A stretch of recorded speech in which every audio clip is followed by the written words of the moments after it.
Let's say you're sitting at home, scrolling through your phone, and you get a knock on the door. A process server hands you an envelope with your name on it. You open it and boom, it's a court summons. Now here's the moment that defines your next few months. Do you take it seriously, or do you toss it into a drawer and pretend it never happened? A court summons is one of those documents that often catches people off guard because it looks so ordinary on the outside, but carries a weight that can't be ignored. It's not just a piece of paper, it's the legal system's way of formally saying, you are now part of an official proceeding, and we expect your participation. Many people make the mistake of assuming it's just another letter in the mail, maybe even thinking it's a scam or something they can deal with later. But a summons is fundamentally different from bills, advertisements, or casual correspondence. It's a direct link between you and a court of law, and it's backed by the authority of the government. That means if you choose to ignore it, you're not just ignoring the sender, you're ignoring the legal process itself, and that comes with consequences. When you receive a summons, it is essentially an invitation you cannot decline. But unlike a dinner invite from a friend, this one isn't optional. It is legally binding. The document will state your name, the nature of the case, and what the court expects you to do, whether that's showing up for a hearing, submitting documents, or providing testimony. It also contains a date and time, and those are not flexible suggestions. They are deadlines set by the court, and missing them can put you in immediate legal jeopardy. Think of it as a countdown clock. The moment you receive that summons, the timer starts, and the responsibility is now in your hands to respond appropriately. The way the summons is delivered is also intentional. In many cases, it's served in person by a process server, sheriff, or another authorized individual. This is to ensure that you can't claim later that you didn't know about it. Some jurisdictions even allow it to be mailed or posted in certain ways, depending on the rules, but no matter how it arrives, the point is the same: the court wants you to know you are involved in something serious. And once it's served, the clock is ticking. From that moment forward, your actions or lack of actions will shape how the legal matter unfolds. It's important to understand that the summons itself is not necessarily a declaration that you are guilty of anything. In civil cases, it often means someone is making a legal claim against you, and the court is giving you a chance to respond. In criminal cases, it may be telling you that charges have been filed and you need to appear in court to address them. Either way, the summons is the bridge between you and the judicial process. It's the document that transforms a legal matter from something that could be happening in the background into something that directly involves you. Ignoring it is like hearing a fire alarm and deciding to go back to sleep. The problem doesn't go away, it only gets worse. Understanding what a court summons actually is and why it matters is the first step in making smart legal decisions. It's not a scare tactic, it's a legal requirement, and how you respond to it will determine whether you're able to defend your rights or whether you hand over control to the system without saying a word. The paper may be small, but its implications are massive. When you choose to ignore a court summons, you're not just leaving a piece of paper on the table, you're actively allowing the legal system to move forward without you. The court doesn't stop or pause simply because you decided not to participate. In fact, your absence speeds up the process for the other side.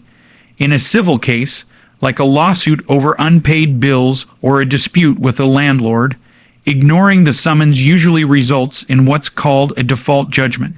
That's the court's way of saying, since you didn't show up to tell your side of the story, we're ruling in favor of the other party. This isn't some vague warning, it means the plaintiff gets exactly what they asked for, whether that's a specific amount of money, possession of property, or other remedies. And because you weren't there, you lose the opportunity to argue against it, present evidence, or negotiate a better outcome. Default judgments carry heavy consequences. If the court orders you to pay money, they can authorize wage garnishment, which allows money to be taken directly from your paycheck. They can issue a bank levy, freezing and withdrawing funds from your account. They can also place liens on your property, making it impossible to sell without paying the debt first. All of this can happen without you ever stepping foot in the courtroom, simply because you didn't respond to that summons. And once a judgment is in place, reversing it is difficult and often requires more time, money, and legal skill than simply addressing the summons in the first place. In criminal matters, the consequences can be even more severe. Ignoring a criminal court summons, which is essentially a formal order to appear for a hearing, can lead to a bench warrant for your arrest. That means law enforcement can take you into custody at any time. You might get pulled over for a minor traffic violation and suddenly find yourself in handcuffs because the system flagged you as failing to appear in court. This can lead to jail time, additional fines, and an even more complicated legal situation than the one you started with. What could have been resolved through a hearing or a negotiated agreement can escalate into an arrest record that follows you for years. Ignoring a summons also damages your credibility with the court. Judges and prosecutors tend to view non-appearance as disrespect for the process, which can influence how they handle your case moving forward. You're more likely to face stricter penalties, less leniency, and fewer opportunities for favorable deals. Even in civil cases, showing up signals that you're willing to cooperate and take the matter seriously, something that can play in your favor if negotiations are possible. The bottom line is that ignoring a summons doesn't make the problem disappear. It makes the outcome worse and removes your ability to control the situation. By staying silent, you hand the other side, whether it's a creditor, a prosecutor, or another party, complete control over the narrative and the result. Once that happens, the consequences are no longer in your hands, and the legal system will enforce them whether you like it or not. Not all court summonses are created equal, and understanding the difference between a civil summons and a criminal summons is crucial to knowing how urgently you need to act. Although, to be clear, both demand immediate attention. A civil summons is usually tied to disputes between individuals or entities. This could be a lawsuit from a credit card company, a landlord trying to evict you, or a neighbor suing over property damage. In these cases, the court is essentially saying, someone has made a claim against you, and here's your chance to respond. The stakes are typically financial or related to property rights, and while ignoring a civil summons won't result in an arrest warrant in most situations, it will almost certainly result in a default judgment. That judgment can turn into garnished wages, seized assets, or liens against your property. In other words, you could lose significant amounts of money or ownership rights without even telling your side of the story. A criminal summons, on the other hand, carries an entirely different level of risk. This type of summons is used when you are accused of violating a criminal law, but the court is giving you the chance to appear voluntarily instead of being arrested immediately. It might be for something relatively minor, like a traffic-related offense or a misdemeanor, or for more serious charges where the authorities still expect your cooperation. The key difference is that failing to respond to a criminal summons almost always results in a bench warrant for your arrest. That means the next time you encounter law enforcement, whether it's a traffic stop, a security check at the airport, or an unrelated investigation, you could be taken into custody on the spot. Once that happens, you might spend hours or even days in jail before seeing a judge, and your legal troubles will have multiplied. Another important distinction is how the timelines and consequences play out. With a civil summons, you usually have a set number of days to file an official response with the court. This could mean submitting an answer to the lawsuit where you admit, deny, or explain each claim made against you. With a criminal summons, you are being ordered to appear in court on a specific date and time. Missing that appointment is considered a failure to appear, which is itself a separate offense in many jurisdictions, carrying additional penalties on top of the original charges. The court isn't just interested in resolving the underlying matter anymore, it now has to address your noncompliance as well. Understanding which type of summons you've received also helps you decide what kind of legal help you need. Civil cases might require an attorney experienced in debt defense, landlord, tenant disputes, or contract law, while criminal cases demand defense counsel who can protect your constitutional rights and guide you through the criminal justice process. Confusing one for the other or underestimating the seriousness of either is a mistake that can lead to irreversible consequences. Whether civil or criminal, a summons is the legal system's way of pulling you into a process you cannot afford to ignore. Knowing the difference gives you a clearer picture of the risks and the urgency of your next move. When you choose to ignore a court summons, you're not just skipping a meeting, you're giving up your voice in a process that could directly affect your future. One of the most immediate impacts is the loss of your right to present a defense. In the legal world, silence isn't neutral. It's essentially the same as agreeing with whatever the other party says. If you don't show up or respond, the court only hears one side of the story, and it's not yours. That means evidence you might have brought forward, witnesses who could have testified for you, or explanations that might have reduced your liability never even get considered. You've surrendered your ability to influence the outcome before the first word is spoken in the courtroom. Beyond the legal loss, there's also the reputational hit. Court records are public in most jurisdictions, which means that a judgment against you or a failure to appear notice can show up in background checks. Employers, landlords, lenders, and even professional licensing boards often review these records when deciding whether to hire you, rent to you, loan you money, or grant you credentials. If they see that you ignored a summons and let the court rule without your participation, they may assume you're unreliable or irresponsible. This perception can follow you long after the legal matter is technically closed. In criminal cases, the damage to your rights can be even more direct. Missing your court date can lead to additional charges, higher bail amounts if you're later arrested, and a far more hostile stance from prosecutors and judges. Courts often interpret a failure to appear as a sign of disrespect for the legal process, which can reduce the chances of getting a favorable plea deal or lenient sentence. Even if you had a valid defense for the original charge, the fact that you ignored the summons makes it harder to argue for leniency later. There's also a psychological and social element to consider.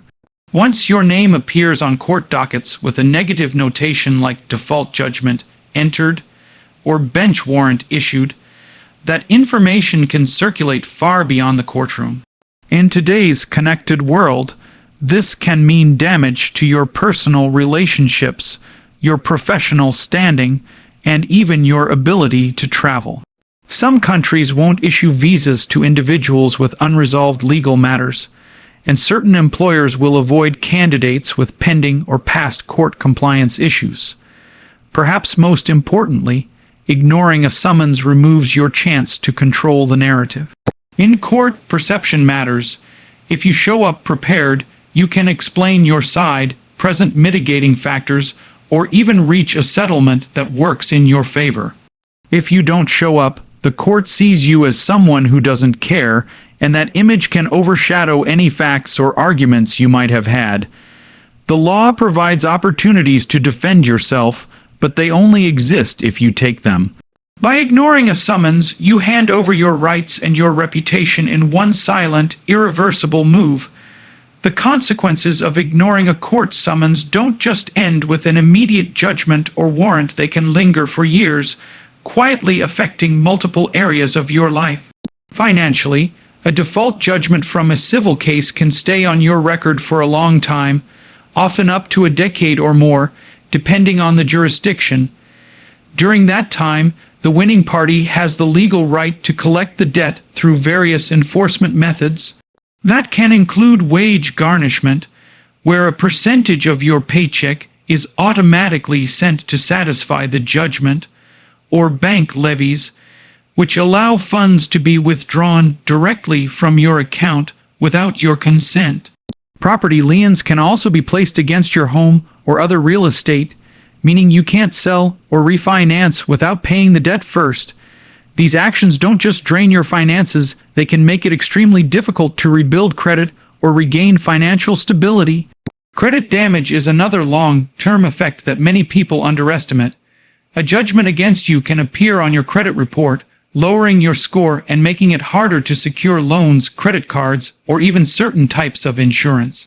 If the judgment leads to collections activity, that's yet another negative mark on your report. This damage doesn't vanish overnight. It can take years of consistent financial discipline to repair, and in the meantime, you may face higher interest rates or outright denials for credit applications. What started as a single ignored piece of paper can end up shaping your financial options for most of the next decade. Professional consequences can also emerge.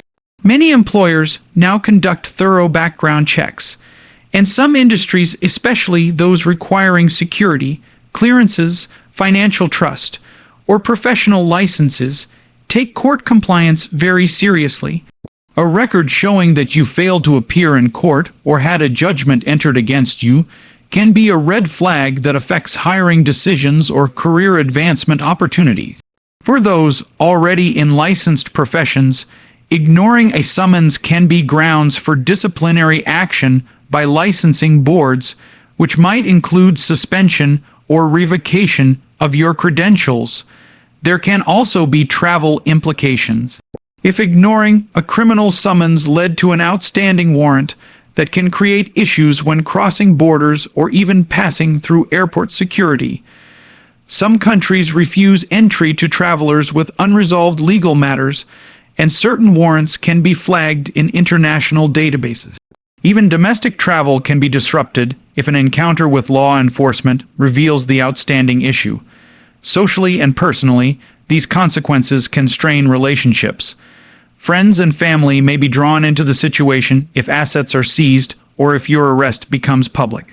The stress of long-term legal and financial troubles can also take a toll on mental health, leading to anxiety, depression, or a sense of being trapped by past mistakes.